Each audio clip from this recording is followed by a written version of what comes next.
La stagnation du processus des formalisations sur les secteurs miniers artisanaux, l'exploitation minière par les étrangers dans des sujets chinois, la destruction méchante de l'environnement, l'occupation de plus de 3/4 des sites miniers en Ituri par les groupes armés sont autant des problèmes qui rongent les secteurs miniers artisanaux dans les provinces de l'Ituri et Otuele. Voilà ce qui ressort du rapport de la coalition de la société civile sur la gouvernance des ressources naturelles de ces deux provinces, tout en alertant sur les millions de dollars qui échappent au trésor public à travers une fraude minière massive.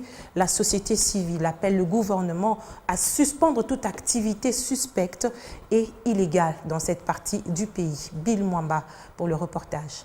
Le province de l'Ituri et des Hautes-Ouélé, l'anarchie et la fraude minière massive battent leur plein dans le secteur des mines artisanales. Au mépris des textes légaux et accords nationaux et internationaux, la coalition de la société civile des ressources naturelles de ces deux provinces monte au créneau à travers un rapport intitulé « Paradoxe entre l'exploitation minière artisanale et les développements socio-économiques de l'Ituri et des Hautes-Ouélé ». Il décrit 4 problèmes majeurs: la présence des enfants et autres personnes non éligibles dans les sites miniers artisanaux comme des sujets chinois encadrés souvent par des hommes en uniforme, la fraude minière massive, la destruction méchante de l'environnement, ainsi que les conflits permanents entre les sociétés industrielles et les exploitants miniers artisanaux.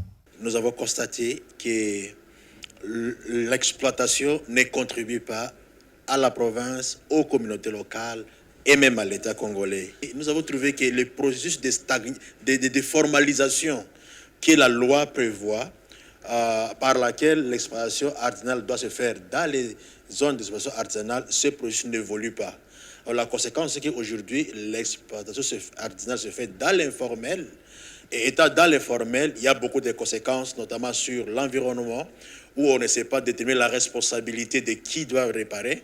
Il y a la fraude minière qui s'installe finalement parce qu'il n'y a aucun contrôle. Pour mettre fin à ces pratiques qui font perdre l'État congolais des milliers de dollars, des recommandations ont été formulées à tous les niveaux. Ils demandent notamment au gouvernement de suspendre tout protocole avec des coopératives. Rendu possible grâce à l'appui de l'ACF, ces plaidoyers de la coalition de la société civile, des ressources naturelles, de l'Ituri et des Hautes-Ouélé visent à y réveiller. Le ministère de la Défense doit tout faire pour mettre fin à l'activisme des groupes armés. Les failles qui sont là, c'est par justement omission d'action par les services des mines qui sont sur terrain. Le mal, il est déjà profond.